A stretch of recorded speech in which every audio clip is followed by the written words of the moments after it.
ओबीसीच्या न्याय हक्कासाठी 1 सप्टेंबर चलो मुंबई ओबीसी महामोर्चा काढण्यात येणार आहे. यासाठी राज्यभरातून मुंबईकडे मोठ्या संख्येने ओबीसी समाज या मोर्चात सामील होणार आहे. तरी मुंबईमध्ये फार मोठ्या संख्येने 60% ओबीसी समाज बांधवांची लोकसंख्या आहे आणि 1 सप्टेंबरला मुंबईमधील ओबीसी समाज बांधवांनी या मोर्चात मोठ्या संख्येने सहभागी झाले पाहिजे. ही लढाई ओबीसीच्या आरक्षण बचावसाठी आहे. ओबीसीच्या आरक्षणात फार मोठी घुसखोरी केली जात आहे. ओबीसी आरक्षण जवळपास संपवले आहे.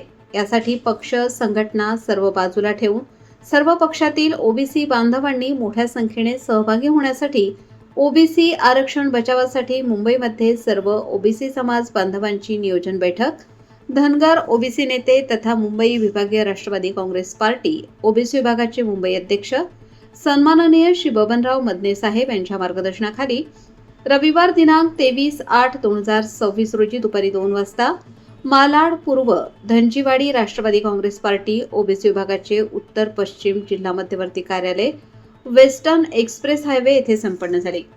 या बैठकीत राष्ट्रवादी काँग्रेस पार्टी ओबीसी विभागाचे मुंबई उपाध्यक्ष स्वामिनीताई चव्हाण, मुंबई सरचिटणीस ॲडव्होकेट शोभा यादव, मुंबई सचिव विशाल संगारे, मुंबई सचिव संजय सपकाळ, उत्तर मुंबई जिल्हाध्यक्ष फुल्लर यादव, मागाठाणे तालुका अध्यक्ष रोहित बागडी उपस्थित होते.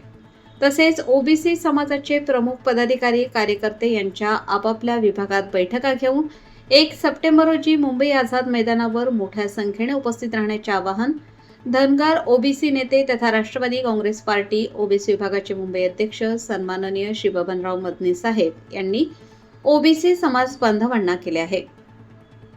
आपले नम्र फुल्लर यादव, जिल्हाध्यक्ष उत्तर मुंबई, रवींद्र गरदरे, जिल्हाध्यक्ष उत्तर पश्चिम, बाळासाहेब सरक, जिल्हाध्यक्ष उत्तर मध्य मुंबई, श्रीकांत मयेकर, जिल्हाध्यक्ष दक्षिण मुंबई, लल्लन पाल, जिल्हाध्यक्ष दक्षिण मध्य मुंबई, मंगलदास जाधव, जिल्हाध्यक्ष ईशान्य Mumbai, Rashtravadi Congress Party AP OBC विभाग, लोकमान्य न्यूजसाठी संचालक लक्ष्मीकांत शिंदे, मुंबई. नमस्कार मदने साहेब. जे तुम्ही आता 1 तारीखला मोर्चाचं प्रयोजन केलेलं आहे त्याचं काय पद्धत आहे किंवा कशा पद्धतीने तुम्ही आझाद मैदानावरती जे तुम्ही मोर्चा धरणार आहे तर त्याच्याबद्दल काही सांगू शकता काय? ओबीसीचं आरक्षण वाचवण्यासाठी 1 सप्टेंबरला आझाद मैदान मुंबई येथे मोर्चा येत आहे.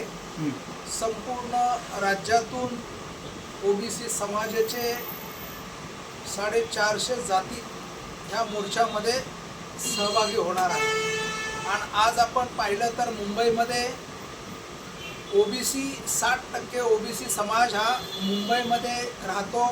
विविध प्रांतातून आलेले ओबीसी समाजाचे लोक ह्या मुंबईमध्ये राहतात. यूपी असेल, महाराष्ट्र तर आहेच, उत्तर प्रदेश आहे, बिहार आहे, राजस्थान आहे, कर्नाटक आहे, सर्व स्टेटमधले ओबीसी समाजाची मोठ्या संख्येने ह्या ठिकाणी मुंबईमध्ये वास्तव्यास आहेत.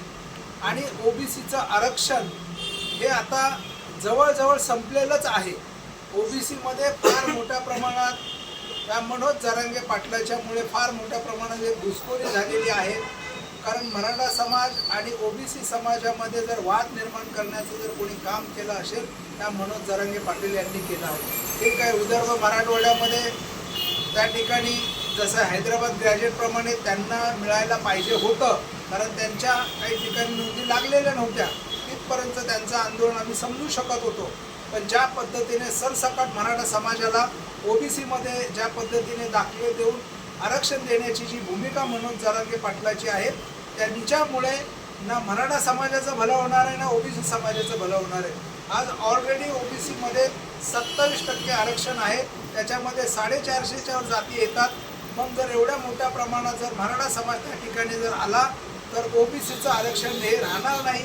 आणि ज्या पद्धतीने सरसकट दाखले जे मागे मिळालेले आहेत, आज कुठेतरी ओबीसी समाजातले आज स्थानिक स्वराज्य संस्थेमध्ये जसं की जिल्हा परिषद असेल, ग्रामपंचायत असेल, पंचायत समिती असेल, नगर परिषद असेल, नगरपालिका असेल, महानगरपालिका असेल, या ठिकाणी कुठेतरी एक प्रतिनिधित्व करण्याची एक संधी मिळत होती. ती हिरावून जर घेत असतील तर तेही आज संपलेलं आहे. आपण पाहिलं असेल कितीतरी ठिकाणी त्या लोकांनी हे दाखले घेऊन आज ते ओबीसीचं मूळ ओबीसीचं आरक्षण हे हिरावून घेतलेलं आहे. त्यामुळे आज ओबीसीचं आरक्षण वाचवण्यासाठी संपूर्ण ताकदीनिशी आज ओबीसी समाज हा आझाद मैदानावर उतरणार आहे. यामध्ये ओबीसीच्या पक्षाच्या विरहित आम्ही सर्व पक्षातल्या सर्व सामाजिक संघटनेतल्या सर्व लोकांना आवाहन केलेलं आहे की आपलं ओबीसीचं आरक्षण वाचवायचं आहे आणि या वेळेला पक्ष वगैरे सगळं बाजूला ठेवायचं आहे. सामाजिक संघटनांनी पूर्ण ताकदीनिशी ओबीसी व्हीजेएनटी एनटी सगळे पूर्ण ताकदीनिशी या ठिकाणी उतरणार आहेत. आम्ही मुंबईमधून प्रत्येक ठिकाणी आम्ही आमच्या समाज बांधवांना या ठिकाणी आवाहन करतो आहे की आपण मोठ्या ताकदीने 1 सप्टेंबरला आपण त्या ठिकाणी उतरायचं आहे आणि हे आरक्षण जर वाचवायचं असेल तर आपल्याला आता रस्त्यावरची लढाई लढावं लागणार आहे. आज आपण पाहिलं असेल धनगर समाजाला देखील ज्या पद्धतीने 2014ला त्यावेळेला मुख्यमंत्री देवेंद्र फडणवीसजी होते आणि ज्या पद्धतीने आश्वासन दिलं होतं की महाराष्ट्रामध्ये आम्हाला सत्तेवरती आणा, केंद्रामध्ये आम्ही सत्तेवरती आहोत, महाराष्ट्रात आल्यानंतर धनगर समाज एसटी आरक्षणाचा प्रश्न सोडू. पण या देवेंद्र फडणवीस साहेबांनी त्यावेळेला देखील आणि आता पण धनगर समाजाचा एसटी आरक्षणाचा प्रश्न सोडवला नाही. आज मराठा समाजामध्ये ओबीसी समाजामध्ये एवढा मोठा तेढ निर्माण होत असताना राज्याचे मुख्यमंत्री म्हणून त्यांची फार मोठी भूमिका आहे आणि त्यांनी ही भूमिका होत असताना त्यांनी कुठेही ओबीसीचा फक्त डीएनए म्हणून चालत नाही. आमचा ओबीसीचा डीएनए आहे, ओबीसीचा डीएनए म्हणायचं आणि ओबीसीचं वाटोळं करायचं असं आता ओबीसी खपून घेणार नाही. आज ज्या पद्धतीने हे जी काही घुसखोरी झालेली आहे, ओबीसीचं आरक्षण संपुष्टात आलं आहे. आम्ही संपूर्ण मुंबईमधून मोठ्या प्रमाणामध्ये आम्ही त्या ठिकाणी सर्वांना मेसेज गेलेले आहेत. सर्वांच्या वेगवेगळ्या पद्धतीने प्रत्येक जाती घटक आपापल्या समाजा बांधवांना घेऊन बैठका मिटिंगा करत आहे आणि मोठ्या प्रमाणामध्ये आपल्याला त्या दिवशी ताकद दिसेल की मुंबईमध्ये जो ओबीसी समाज आहे 60% मुंबईमधला ओबीसी समाज हा आझाद मैदानावरती असेल. राज्यातून तर मोठी लाटच येणार आहे पण मुंबई कुठे कमी पडणार नाही. ओके, जर तुम्ही आझाद मैदानावरती आता ते आंदोलन करणार आहेत तर तुमची तयारी काय आहे आझाद मैदानावरती? जे पोलीस प्रशिक्षण आहे किंवा इतर काही पक्ष आहेत त्यांच्याशी आणि पुऱ्या महाराष्ट्रामधनं जे लोक येणार आहेत तर त्यांच्यावरती तुम्ही काय प्रबोधन केलं आहे तिकडे जे आझाद मैदानावरती तयारी काय आहे तुमची? आझाद मैदानावरती परमिशन मागितलेली आहे, परमिशन मिळाली आणि नाही मिळाली तरी आम्ही आंदोलन करणार आहे. आणि या ठिकाणी आत्ताच आपल्याला बोलल्याप्रमाणे जे काय प्रत्येक समाज घटकातील काही प्रमुख लोक जे आहेत जे प्रतिनिधित्व करतात प्रत्येक समाजाचं, त्या ठिकाणी ते आपापल्या परीने त्या ठिकाणी सर्वजण ह्या आंदोलनामध्ये त्यांचा सहभाग असणार आहे आणि ते जे नियोजन आहे त्या पद्धतीने आमचं नियोजन झालेलं आहे. ओके, आता तुम्ही जे राष्ट्रवादीतर्फे जे आयोजन केलं आहे तुम्हाला इतर पक्ष कुठला सपोर्ट करतोय का किंवा इतर पक्ष तुम्हाला साथीला आहे का तुमच्याबरोबर?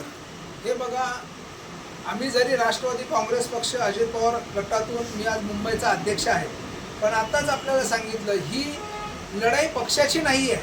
ओके, ही लढाई ओबीसीच्या न्याय हक्कासाठी आहे. आम्ही इथे पक्ष वगैरे काही नाही, पक्ष वगैरे सगळं बाजूला. या ठिकाणी ओबीसीची लढाई आहे. ओबीसीच्या लढाईमध्ये हे सर्व बाजूला ठेवून आपलं आरक्षण जर वाचवायचं असेल तर त्या ताकदीनिशी आपल्याला उतरावं लागणार आहे, एवढं निश्चित आहे. ठीक आहे, धन्यवाद तुम्ही मुलाखत दिल्याबद्दल.